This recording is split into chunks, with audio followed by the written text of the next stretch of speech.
Good evening, and welcome to Truth Report. I'm Alex Truth, and tonight we've got a packed show that stretches from the cricket pitches of India to the volcanic islands of the Galapagos, from the corridors of power in Beijing to the mines of Brazil and the hospitals of Malaysia. I'm Maya Clarity, and what ties these stories together might surprise you. We're looking at a world in rapid realignment tonight. Old alliances are shifting, new deals are being struck, and the balance of global power is tilting in real time.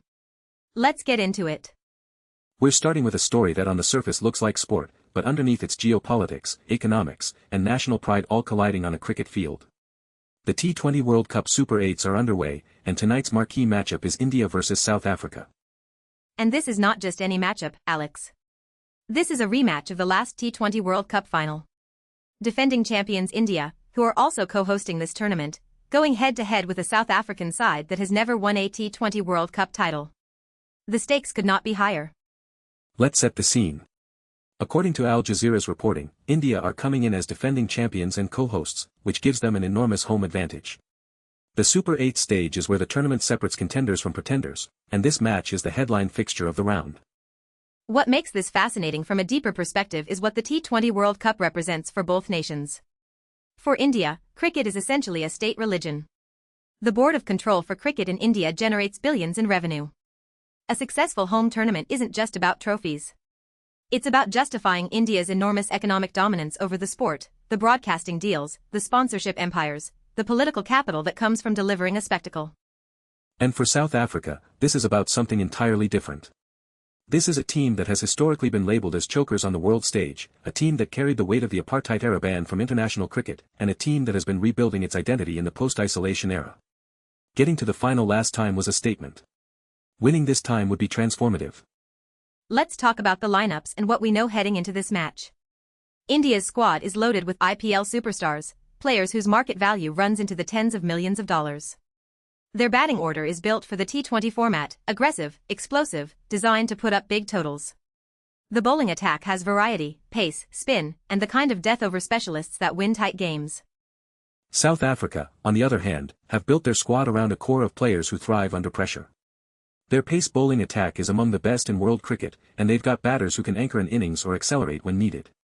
The question is whether they can handle the cauldron of playing India in India. And here's the thing people don't talk about enough. The ICC, the International Cricket Council, has a revenue-sharing model that overwhelmingly favors India. When India hosts and India wins, the money flows. The broadcasting deals are structured around Indian viewership. There's an inherent financial incentive baked into the system for India to succeed on home soil. Now, I'm not suggesting the matches are fixed.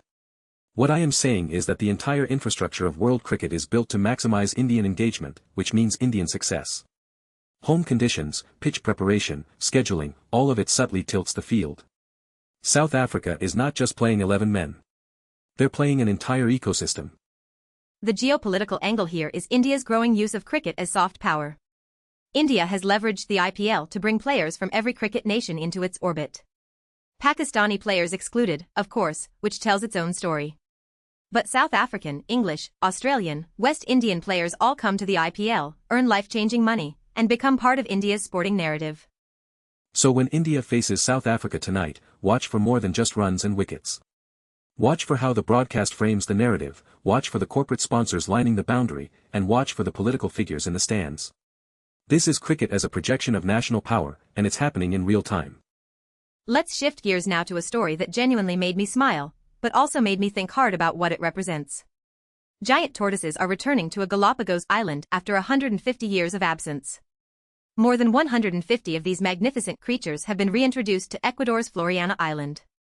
Al Jazeera's reporting covers this as a conservation success story, and on one level, it absolutely is. These tortoises were wiped out from Floriana Island in the 19th century, driven to local extinction by whalers, settlers, and the introduction of invasive species. The fact that they're being brought back is a testament to decades of painstaking conservation work. The Galapagos Islands are, of course, famous as the place where Charles Darwin developed his theory of evolution by natural selection. The giant tortoises were central to that work. Each island had its own subspecies, adapted to local conditions over millions of years.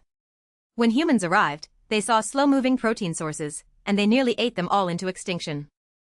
The reintroduction program is led by the Galapagos National Park Directorate and the Galapagos Conservancy, and it's been years in the making.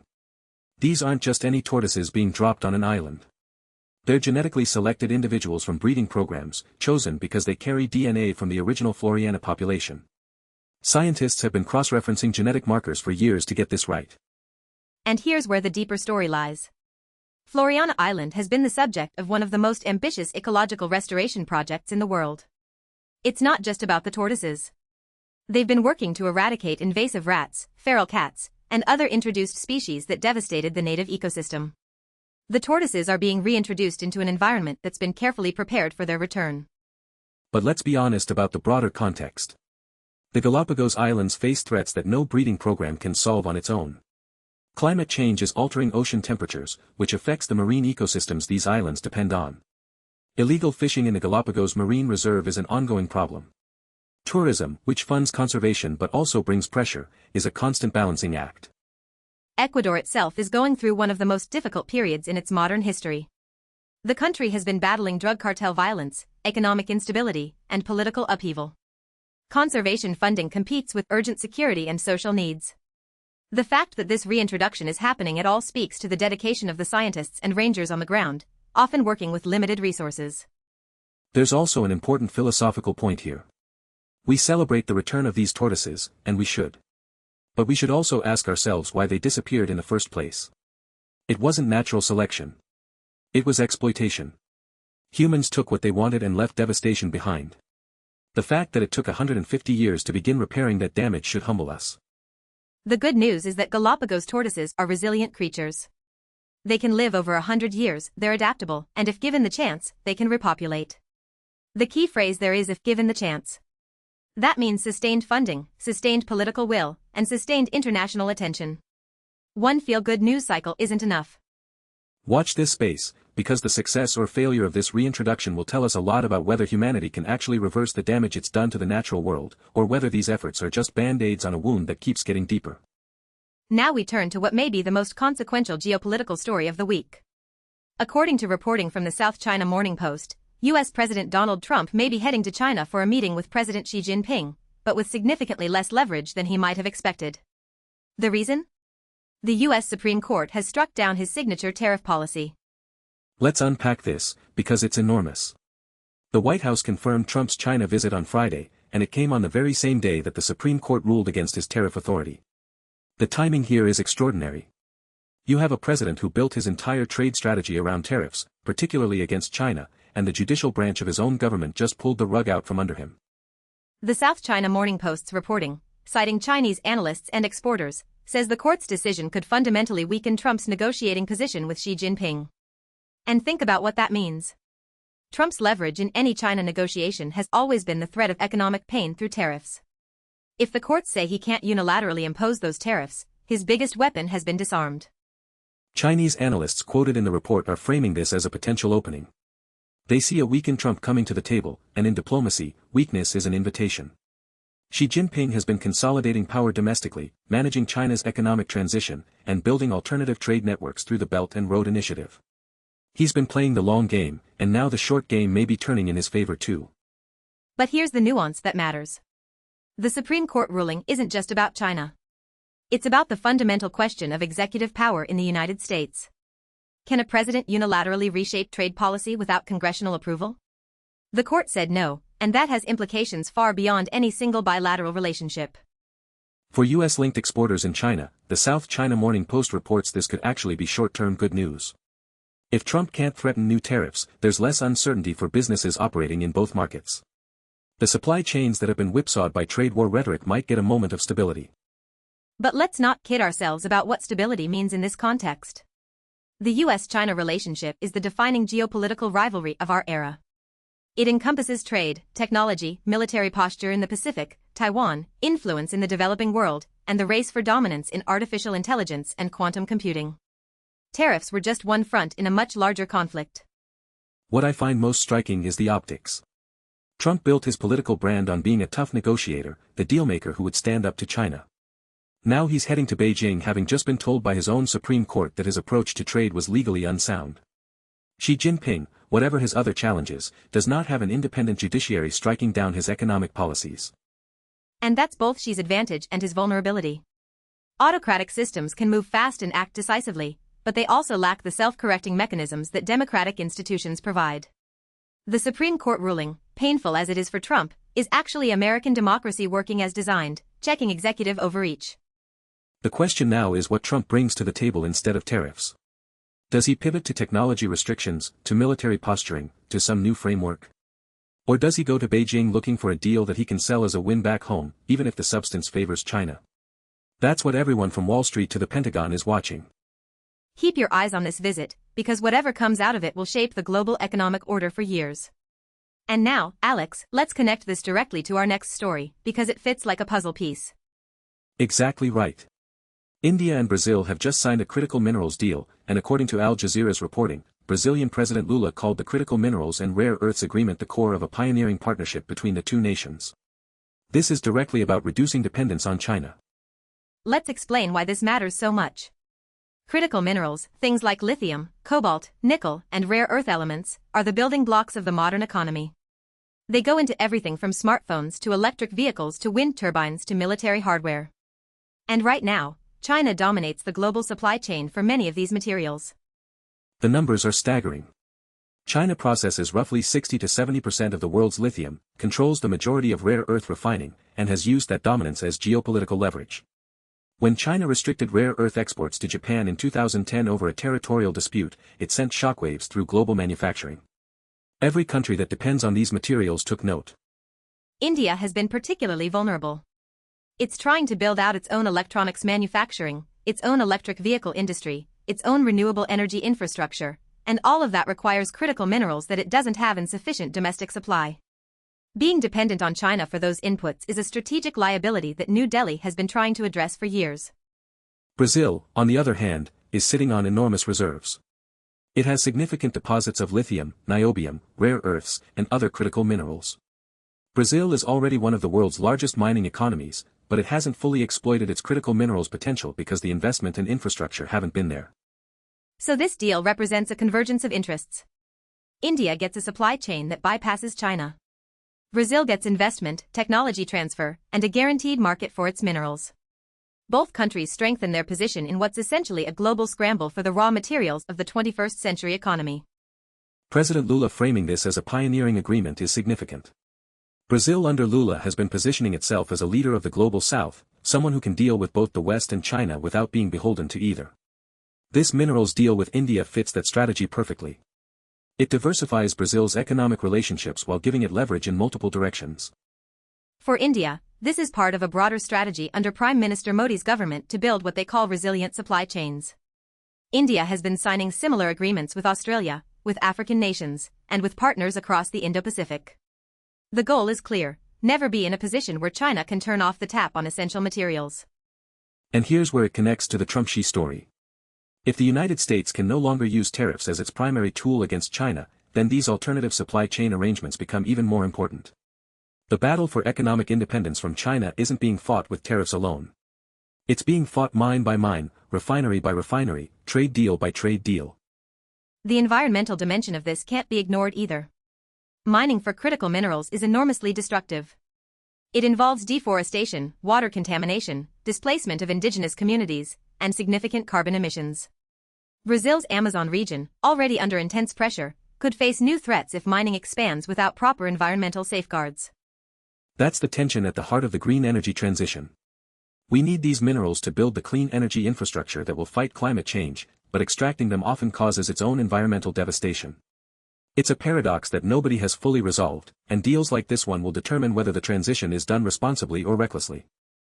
Now let's turn to our final story tonight, and it's one that affects millions of lives but rarely gets the attention it deserves.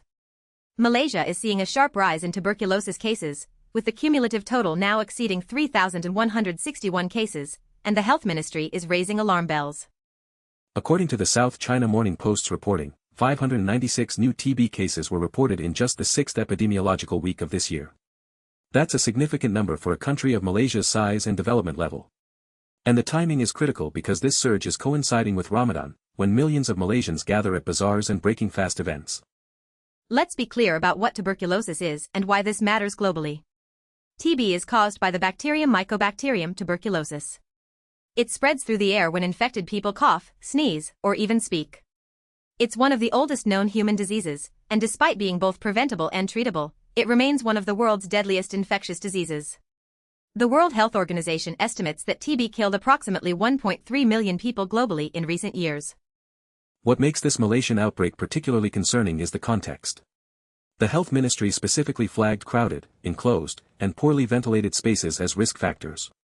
During Ramadan, millions of people congregate in exactly those conditions. Bazaars, community halls, mosques during evening prayers, all of these are potential transmission environments. And here's what frustrates me about the way TB is covered globally. This is a disease that disproportionately affects developing nations, communities in poverty, and marginalized populations. It doesn't get the research funding, the media attention, or the political urgency that diseases affecting wealthier nations receive. We saw during COVID-19 how quickly the world can mobilize resources when it chooses to. TB kills over 1 million people a year and we treat it as background noise. Malaysia is actually considered a middle to upper income country, which makes this surge even more noteworthy. If Malaysia, with its relatively well-funded healthcare system, is seeing numbers like this, imagine what's happening in countries with far fewer resources. TB thrives in conditions of poverty, overcrowding, malnutrition, and limited healthcare access. Southeast Asia as a region carries a disproportionate share of the global TB burden. The drug-resistant strains are what keep epidemiologists up at night. Multidrug-resistant TB, known as MDR-TB, is resistant to the two most powerful first-line antibiotics. Treatment for MDR-TB is longer, more expensive, more toxic to the patient, and less likely to succeed. Every time TB circulates unchecked in a population, the risk of resistance developing increases. Malaysia's health ministry is doing the right thing by issuing public advisories, but advisories only go so far. What's needed is active case finding, rapid diagnostic testing, contact tracing, and ensuring that treatment courses are completed. The problem with TB is that patients often start feeling better before the infection is fully cleared, stop taking their medication, and contribute to the development of resistance. There's also the stigma factor. In many communities, a TB diagnosis carries social consequences. People may avoid seeking treatment because they fear being ostracized, losing their jobs, or being seen as unclean. Public health messaging needs to address the stigma as aggressively as it addresses the bacterium. And let's connect this to the broader global health picture. We are still dealing with the aftermath of COVID-19's disruption to healthcare systems worldwide. During the pandemic, TB diagnosis and treatment programs were severely disrupted. Routine screenings were postponed, treatment programs were interrupted, and healthcare workers were redirected. The rise we're seeing now in Malaysia and elsewhere may be partly a consequence of those pandemic-era disruptions catching up with us. The economic cost is staggering too. TB doesn't just kill people. It devastates families economically. Treatment can take 6 months or longer. Patients who are the primary earners in their households can't work. The medical costs, even in countries with subsidized healthcare, create financial strain. Multiply that across thousands of families and you're looking at a significant economic drag on the nation. Now, let's step back and look at the bigger picture, because that's what Truth Report is about. We've covered 5 stories tonight, and on the surface, they seem unrelated. Cricket, tortoises, tariffs, minerals, and tuberculosis. But there are threads that connect all of them. The first thread is the rebalancing of global power. India playing South Africa in a World Cup they're co-hosting. India signing mineral deals with Brazil to reduce dependence on China. Trump heading to Beijing with diminished leverage. These are all manifestations of the same fundamental shift. The old unipolar world is giving way to something more complex, more multipolar, and more unpredictable. The second thread is the tension between exploitation and restoration. The Galapagos tortoises represent humanity trying to undo damage it caused through centuries of extraction and indifference. The critical minerals deal between India and Brazil promises new extraction that could cause new damage. We're simultaneously trying to heal old wounds and creating new ones. The third thread, and this is the one that cuts deepest, is the question of who gets left behind. Tuberculosis surging in Malaysia while the world focuses on great power competition and trade deals. Conservation funding competing with security budgets in Ecuador. Mining communities in Brazil facing upheaval so that India and the world can have their electric vehicles. The costs of progress are never distributed equally. And the fourth thread is institutional power and its limits. The U.S. Supreme Court checking presidential authority on tariffs. The ICC's revenue model shaping world cricket. International conservation bodies trying to coordinate restoration across sovereign borders. The institutions we've built to manage global challenges are being tested like never before, and some of them are bending under the strain. What strikes me, Alex, is how interconnected all of this is. You can't understand the India-Brazil minerals deal without understanding the US-China rivalry. You can't understand the TB surge without understanding pandemic-era disruptions and economic inequality. You can't even understand a cricket match without understanding the economics of global sport and the projection of national power. That interconnection is exactly why superficial news coverage fails people. If you just read the headlines, you see isolated events. India plays cricket. Tortoises go to an island. Trump visits China. But when you dig deeper, you see systems, power structures, and patterns that shape all of our lives whether we're aware of them or not. And that's our job here at Truth Report. Not just to tell you what happened, but to show you why it happened, who benefits, who pays the price, and what it means for the world you're going to wake up to tomorrow. So here's what we want you to take away from tonight's show. Pay attention to the deals being made in your name. The mineral agreements, the trade negotiations, the health policies. These aren't abstract diplomatic exercises. They determine whether your community has clean energy or polluted water, whether diseases are caught early or left to spread, whether the economy works for everyone or just for those at the top. Ask the hard questions. When your government signs a trade deal, ask who profits and who bears the environmental cost. When a health advisory is issued, ask why the problem got this bad in the first place. When a conservation milestone is celebrated, ask whether the underlying threats have actually been addressed. And most importantly, stay informed. Not just from one source, not just from one perspective. The stories we covered tonight came from Al Jazeera and the South China Morning Post, outlets that see the world through different lenses. That diversity of perspective is what separates understanding from propaganda. For Truth Report, I'm Maya Clarity. Thank you for spending your evening with us, and thank you for caring enough to look beyond the headlines. And I'm Alex Truth. We'll be back soon with more stories that matter, more connections that the mainstream misses, and more truth that needs to be told. Stay sharp, stay critical, and we'll see you next time.